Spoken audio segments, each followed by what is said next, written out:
The applause was louder than usual that night. Jennifer Aniston had not appeared on late-night television in over a year. Her fans had waited months to see her return.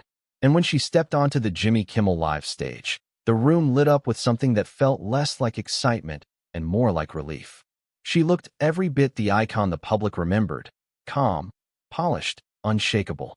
She smiled as she walked across the stage, gave Jimmy a warm hug, and took her seat in the familiar guest chair. At first, it felt easy. They talked about the new film. They joked about the pandemic haircuts. Jimmy made a few harmless jabs about the Friends reunion. Jennifer played along. Her laugh was steady, controlled. The kind of laugh that lets the audience know she's in on the joke. But beneath the surface, something was off. Jimmy leaned forward with that smirk that always danced on the edge of mockery. "So, Jen," he said, "you've said before that you don't read headlines. That you don't really follow the media stories about you." Jennifer nodded slowly. "I try not to. It's healthier that way, right?" Jimmy said, glancing at his cards. "So then I guess you didn't see what people were saying after your recent interview in Variety." There was a pause. The room didn't laugh this time. Jennifer's smile faded, just slightly. "I'm not sure what you're referring to," she said. Jimmy pulled out a printout. He held it up like a prop in a courtroom. "You said the culture around celebrity has changed. That people confuse being known with being talented. Some people online took that to mean you were criticizing a younger generation of actors." Jennifer blinked. "I said that." Jimmy grinned. "You sure did." The audience gave a polite laugh, unsure if they were supposed to enjoy this. Jennifer leaned forward, measured. "I was speaking about the industry as a whole, not anyone in particular, and certainly not about younger actors." That quote was pulled out of a larger conversation.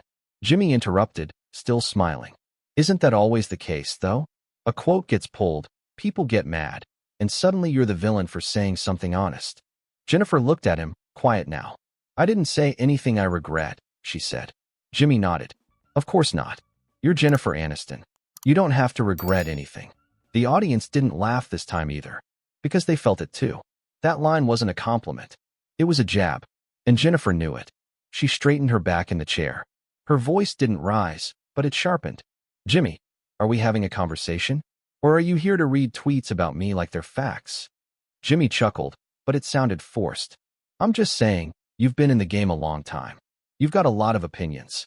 "Is that a problem?" she asked. He looked at her for a beat too long. Then he said it. "Only if the opinions make people think maybe the nice girl from Friends wasn't so nice after all." The audience gasped. It wasn't loud, but it was real.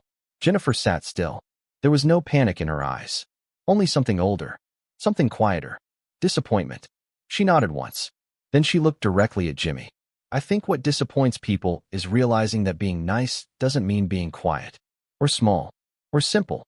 Jimmy leaned back, trying to recover. "I'm just playing, Jen." "No," she said. "You're performing." The studio was silent. Not out of discomfort. Out of clarity. Because in that moment, they weren't watching a guest lose her cool. They were watching a host lose his mask. And they saw it happen in real time. Jennifer continued. "You bring people on this show, and you laugh with them, until they say something real. And then you turn it into a bit. But I'm not a bit. I'm a person." There was no applause. Just the kind of stillness that tells you no one was ready for what just happened. Jimmy shuffled his cards, looking for a lifeline. But none of them would save him. Because the script he prepared was already irrelevant. Jennifer had changed the scene. She turned toward the camera. And she said, "People spend so much time trying to keep things light. But sometimes, light means false. And I'm not interested in being false anymore." She stood. The producers weren't ready. The camera didn't cut. The music didn't play. Jennifer placed her mic on the chair. And without a single raised voice, without a single insult or outburst, she walked off the stage. The audience didn't clap. Not because they didn't want to, but because clapping felt like the wrong gesture for what they had just witnessed. This wasn't entertainment anymore. This was something else. A line crossed. A moment cracked open. And whatever happened next, everyone watching knew one thing. This wasn't over. The clip was only 64 seconds long. But by morning, it had been viewed over 9 million times. No dramatic music. No split-screen reactions. Just a single, uninterrupted shot of Jennifer Aniston removing her mic, standing up, and walking off the Jimmy Kimmel Live set without saying another word. The silence at the end of that clip did more damage than any tabloid headline ever could. By noon, The networks had issued vague statements about unplanned moments and creative differences. Jimmy Kimmel's team released a short clip from the night before with a caption that read, "Sometimes real conversations happen on live TV." But there was no real conversation happening now. Just noise. Commentators speculated. Pundits debated. Was it a PR stunt? Was she too sensitive? Was he out of line? But the audience didn't care about theories. They remembered the look on Jennifer's face. Not angry. Not embarrassed. Just done. That was the moment people couldn't stop replaying. The moment where Jennifer Aniston, the woman so many had seen as safe, steady, and endlessly agreeable, refused to be either agreeable or steady. She hadn't raised her voice. She hadn't stormed off. She had simply chosen to leave. And it shook people. Because that kind of stillness doesn't go viral unless it touches something deeper. Back at the studio, Jimmy Kimmel sat in his office longer than usual. He didn't review the playback. He didn't meet with his writers. He just sat. No one interrupted. Because for all the public spin, the staff knew the truth. He had gone too far. He had poked too long. Framed too many questions like punchlines. Turned too many guests into setups for a joke they never agreed to tell. But it had never unraveled like this. Because no one had ever refused to finish the scene. That night, Jimmy returned to his desk. The monologue ran as planned. The next guest was a rising pop star with a new album and a prepared list of questions. But something had changed. It wasn't the show. It was the room. The audience was watching Jimmy now, not just laughing with him. They were listening for something. Not his punchlines. His tells. That slight pause when he got too clever. That reflexive smirk before a cutting question. That moment when his voice got just a little too comfortable asking someone else to defend themselves for something they never signed up to explain. By the time the credits rolled, even he felt it. The performance hadn't landed the same. Because for the first time in a long time, people weren't watching for jokes. They were watching for power. And who had it? And who was willing to walk away from it? Across the city, Jennifer Aniston sat quietly in her kitchen, phone face down on the counter. Her publicist had sent 3 drafts of a statement for her to approve. She hadn't opened any of them. There was nothing left to explain. She hadn't left the show to make a statement. She had left because staying meant shrinking. And for once, she wasn't willing to shrink to fit the frame. Her agent called. She didn't answer. A studio executive texted, "We support you 100%. She ignored it. Because she knew what support looked like. And it didn't arrive only after the crowd clapped. Late that evening, she opened her laptop and clicked through some of the comments. She expected the usual noise. The divisions. The overreactions. But one thread caught her eye. A woman had written, "I watched her leave and realized I haven't walked out of a room I should have left in years. Watching her do it reminded me that I can." That comment had more replies than anything else under the clip. None of them argued with it. Because the story wasn't about Jennifer anymore. It was about anyone who had been expected to smile through something they should have stopped. It was about the moment silence becomes louder than applause. And that made it unstoppable. The producers met behind closed doors the following morning. Not to discuss what had gone wrong. They all knew what had gone wrong. They met to calculate the fallout. The network's social team had stopped responding to public comments after the 5th trending hashtag in 6 hours. Internally, emails bounced between PR heads, legal teams, and talent managers with subject lines that all said the same thing without saying anything at all. We need alignment on messaging. Which meant, we need to control the story. But the story had already moved. Because this wasn't just about Jennifer walking off a set. It was about how long people like her had stayed seated on that set in the first place. It was about how often strength gets mistaken for compliance, and how often kindness gets misread as permission. And the producers weren't prepared for that part of the conversation. One of the show's junior segment coordinators, someone who had worked silently behind the scenes for years, finally spoke during the meeting. She said, "That wasn't the first time we watched a guest flinch when Jimmy got too personal. It was just the first time someone didn't pretend it was okay." No one responded to her. But they heard her. The audience had heard it too. Clips from past interviews resurfaced overnight. Moments when guests gave that same uneasy smile. Moments when laughter seemed like the only socially acceptable way to deflect a question that never should have been asked. The public mood shifted again, not into outrage, but into reflection. Viewers began to wonder how many performances were actually silent negotiations. How many celebrities had learned to smile on cue because saying no on air was too risky. How many moments they had once thought were funny now felt different. And at the center of it all was Jennifer. Not as a scandal, not as a victim, but as a mirror. Jennifer's team had expected chaos. Instead, they saw clarity. No tabloids. No frantic calls. No character assassination. Just something quieter. A realignment. Brands didn't pull partnerships. Studios didn't cancel deals. Instead, Jennifer's inbox filled with direct messages from actresses she had known for years. Not public statements. Not PR language. Just private words from women who had been in that chair, too. One said, "You did what I rehearsed in my head, but never had the courage to do." Another wrote, "They've been asking you to stay likable for 25 years. You just showed them you're something better than likable. You're free." Meanwhile, Jimmy stayed silent. The show continued airing. New guests came on. The laughter returned. But underneath it all, something was different. Because you can only control a room when the people in it agree to play along. And Jennifer had walked out of the room. Not in anger, but in clarity. And that choice lived in the minds of every future guest who would sit in that chair and wonder, am I here to be heard, or here to be handled? That question, once unspoken, now echoed. Not just through Jimmy's show, but through every space where charm was used to disguise power. The phone rang twice before she answered. Not because she was avoiding it, but because she already knew who it was. Jimmy's number had appeared on her screen once the week before. She had let it go to voicemail. No message had been left. This time, she picked up. There was no greeting. Just silence on the line for a few seconds before Jimmy finally said, "I didn't mean for it to go that way."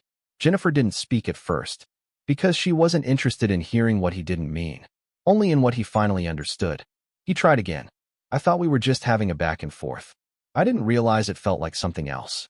Jennifer's voice was steady. "It didn't feel like something else, Jimmy. It was something else."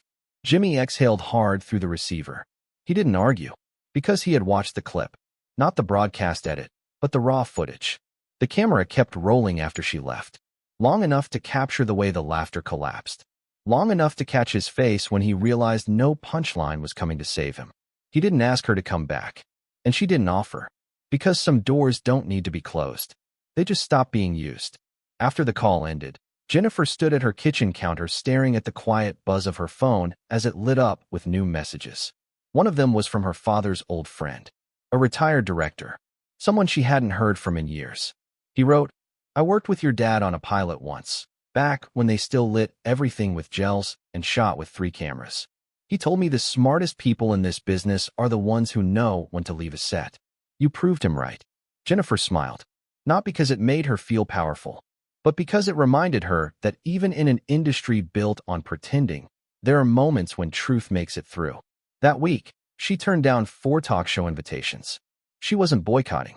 She just wasn't interested in returning to a format where dignity had to compete with ratings. Instead, she accepted a conversation with a journalist she trusted, one known for listening more than interrupting. The interview was quiet, recorded in a small studio without a live audience. When asked about the moment she left Jimmy's show, she said, "I wasn't angry. I just realized I had nothing more to say in that space." The journalist asked if she had a message for younger actors watching the clip. Jennifer paused, then said, "You don't owe anyone your performance if the room no longer respects your presence." That quote would be printed on magazine covers. But Jennifer never reposted it, because she didn't need it to go viral. It had already landed in the hearts of the people it was meant for. A month passed. Then 2. Jimmy's show adjusted. The writers softened his tone. The producers tightened guest prep. The monologues carried on. But the audience had learned something they couldn't unlearn. Charm can host a show, but character walks out when it has to. Jennifer returned to set that spring. Not a talk show. A film. A quiet project, directed by a first-time filmmaker. No stunts. No fanfare. Just story. And when a young actor on the shoot asked what really happened that night on Jimmy's stage, Jennifer smiled and said, "Sometimes people think silence means surrender. That night, I learned silence can mean something else. It can mean you're finally done shrinking." Then she picked up her script, stepped into frame, and said her first line. Not as someone who had something to prove, but as someone who already had. The clip never stopped circulating. Even months later, the footage of Jennifer calmly removing her mic, rising from the guest chair, and exiting the stage mid-interview remained one of the most replayed moments of the year. It wasn't loud. There was no screaming. No collapsing set pieces. No scandalous outburst. Just a moment of quiet refusal. And somehow, that stillness rang louder than any confrontation ever could. What surprised Jennifer most wasn't the reaction from the industry. It was the reaction from people who had never worked a day in Hollywood. Teachers, nurses, flight attendants, former employees from boardrooms and waiting rooms and call centers. They weren't praising her for being brave. They were thanking her for showing that walking away doesn't have to look angry, that setting a boundary doesn't have to be violent. It just has to be honest. One letter came from a woman in her 70s. She wrote, "I stayed in too many rooms that made me small because I thought being polite was the same thing as being good. You helped me see the difference." Jennifer kept that letter, folded it carefully, slipped it into the drawer next to her kitchen phone. She never replied to it, but she carried the words with her. It wasn't about Jennifer anymore. It was about something older, something quieter. The slow work of undoing how we teach people, especially women, to endure what they were never meant to accept. It's easy to underestimate how deeply performance lives in people, not just on stage, but in life. The performance of ease when things are uncomfortable. The performance of laughter when something cuts too close. The performance of agreement when the real answer is no. Jennifer had lived inside those performances for decades. Until one night, on a live talk show stage, she stopped performing, and the world noticed. She didn't campaign. She didn't explain. She didn't try to control the narrative. She just stepped out of it, and in doing so, gave others permission to ask themselves a question that had always been too easy to ignore.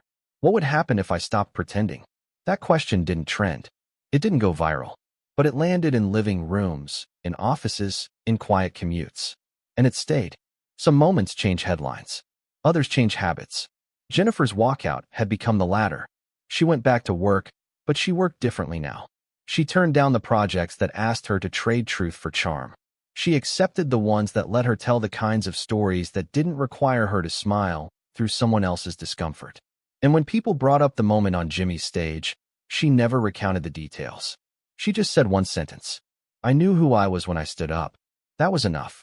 Because the power of the moment wasn't in what was said. It was in what was no longer tolerated.